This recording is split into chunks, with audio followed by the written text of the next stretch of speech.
¿Qué tal? Bienvenidos al debate de Fundación Libertad y Desarrollo. Hoy vamos a hablar de Nicaragua. El pasado 9 de febrero el régimen de Ortega Murillo liberó a 222 presos políticos, los subió en un avión y los mandó a Washington, D.C. Según algunos cálculos de otras organizaciones, había cerca de 245 presos políticos.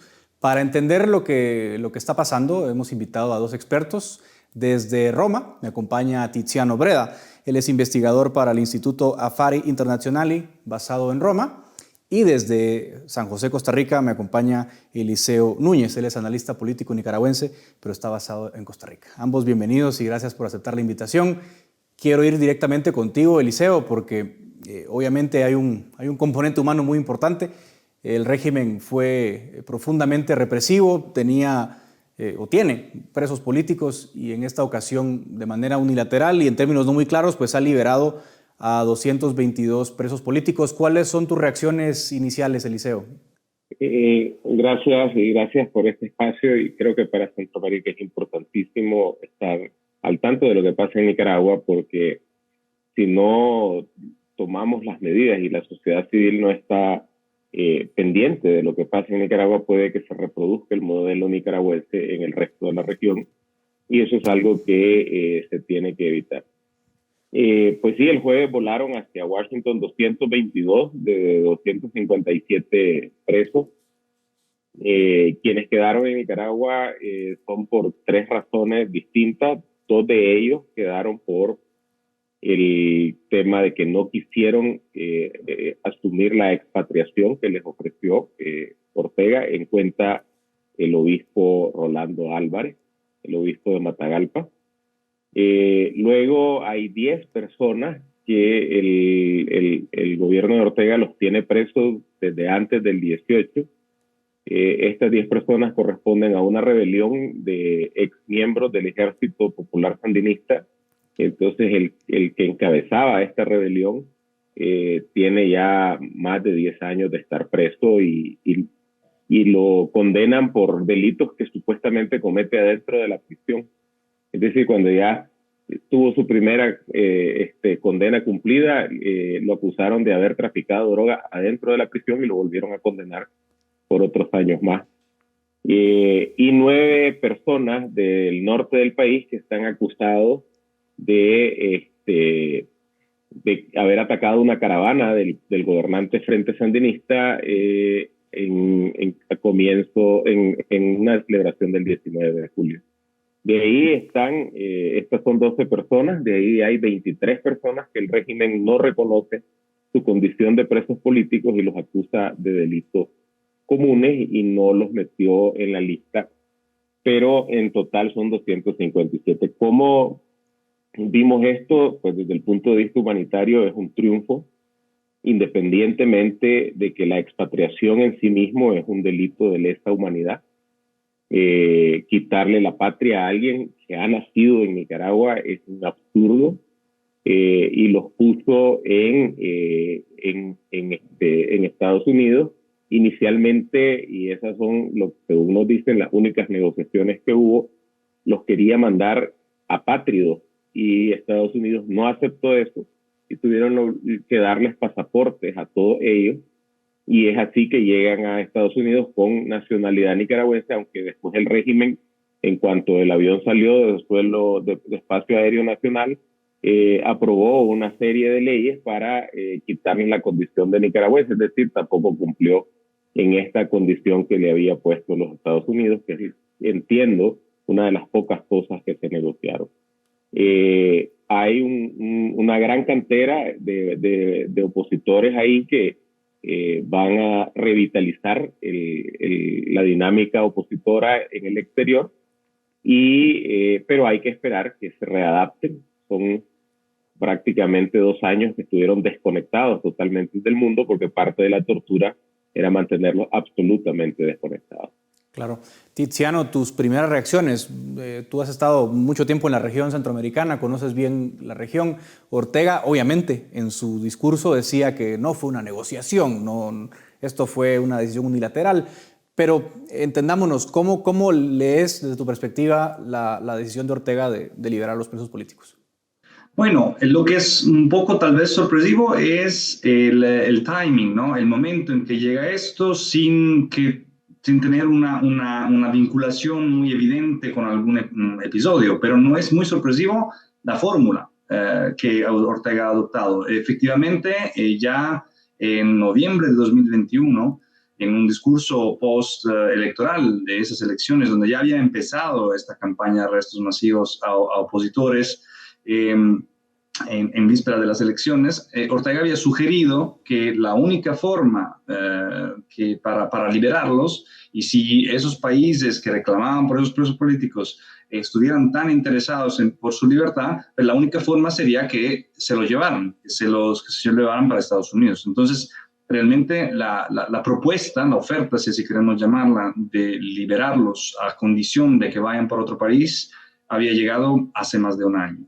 Ahora, digamos, lo que no queda muy claro es por qué ahora. Yo creo que algunos factores han jugado en ese sentido.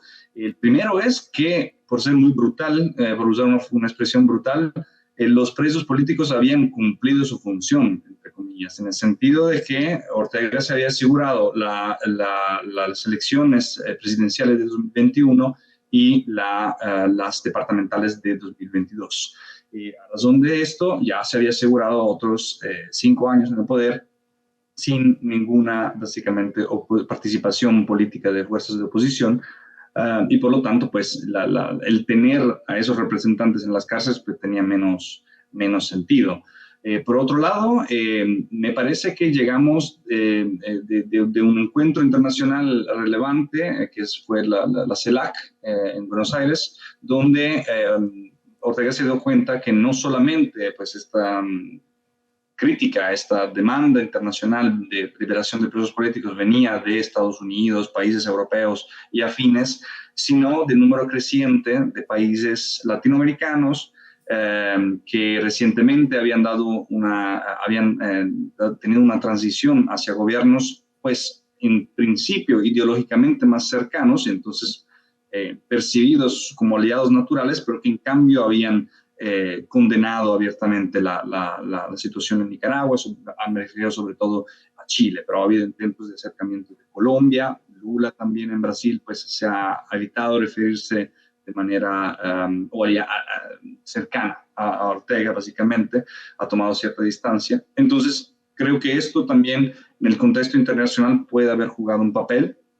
Y a nivel interno, aunque esto es más difícil de discernir, parece que ha habido posiblemente un malcontento creciente entre las filas, incluso sandinistas y incluso entre esas instituciones, sobre todo a raíz de una radicalización de la represión para incluso pues, abordar y tomar como blanco el sector de la Iglesia Católica, que es un sector pues muy todavía bien percibido, ¿no?, por la mayoría de la población nicaragüense.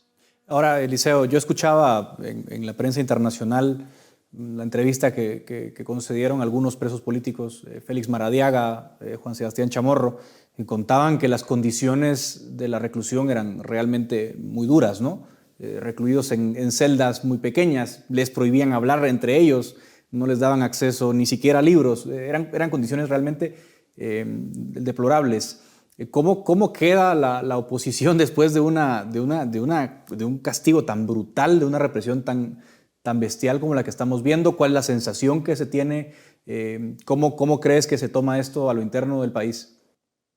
Mira, yo creo de que hay que dar un tiempo para que estos liberados tomen la decisión de cómo van a seguir en política.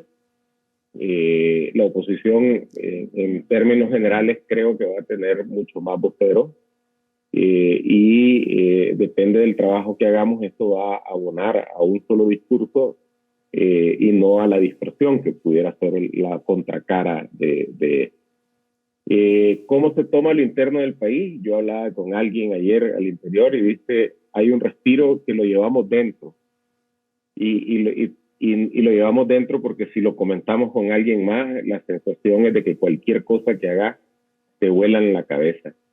Y esto hay que interpretarlo claramente como lo que es, o sea, no es una apertura de Ortega, es como la cerrazón total.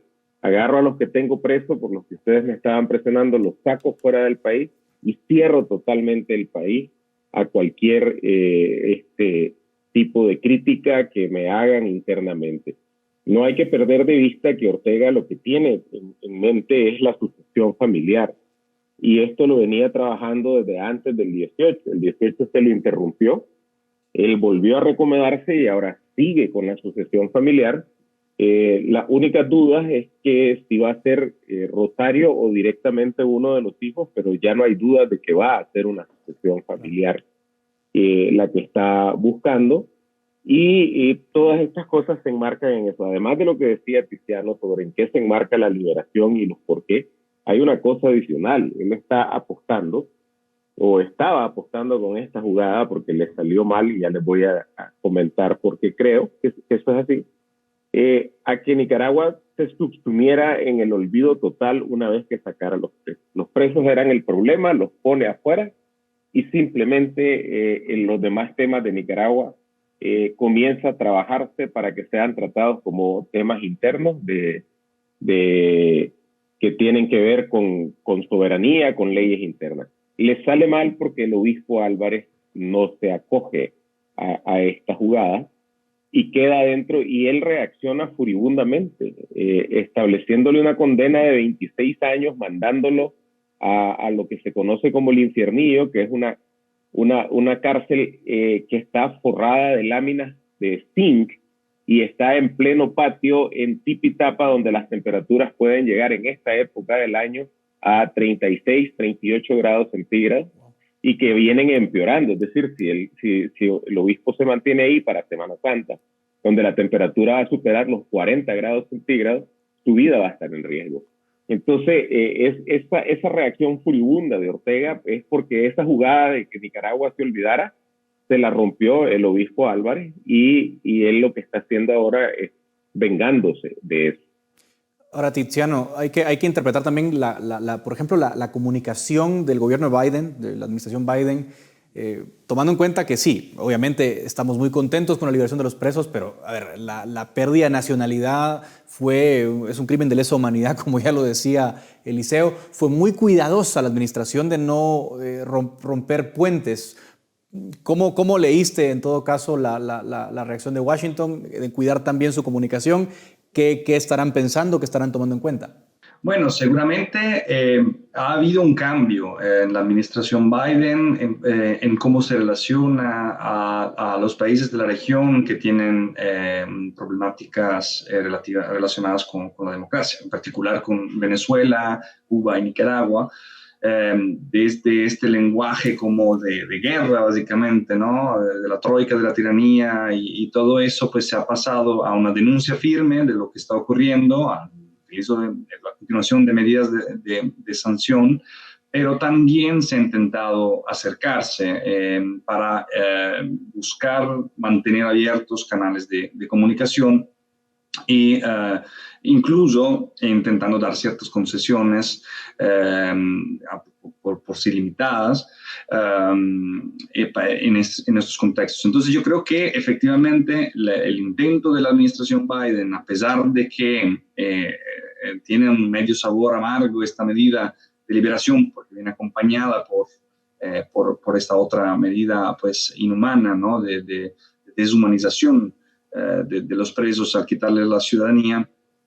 Pero creo que el intento es el de todas formas, mantener un balance para buscar o mantener la puerta abierta para que esto sea un primer paso hacia algún tipo de conversación más estructurada sobre otros temas como posible transición o temas de justicia o, digamos, concesiones más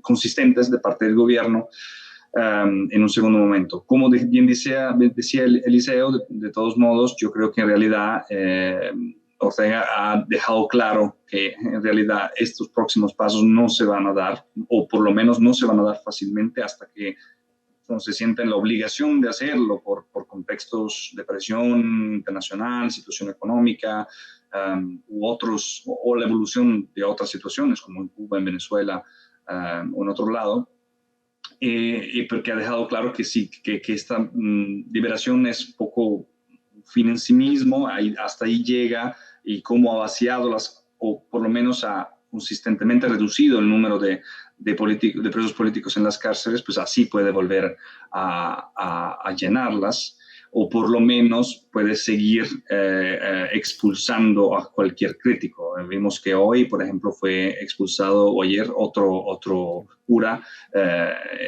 después de haber dado ciertas palabras de cercanía con el señor Álvarez. Así que no va a cambiar nada internamente. Bien, quisiera hacer dos últimas preguntas a cada uno. Me quedan 2 minutos. Eliseo, ¿crees que va a cambiar algo fundamentalmente? Ya nos decía que no. ¿Crees que va a cambiar fundamentalmente algo en el corto plazo a lo interno de Nicaragua?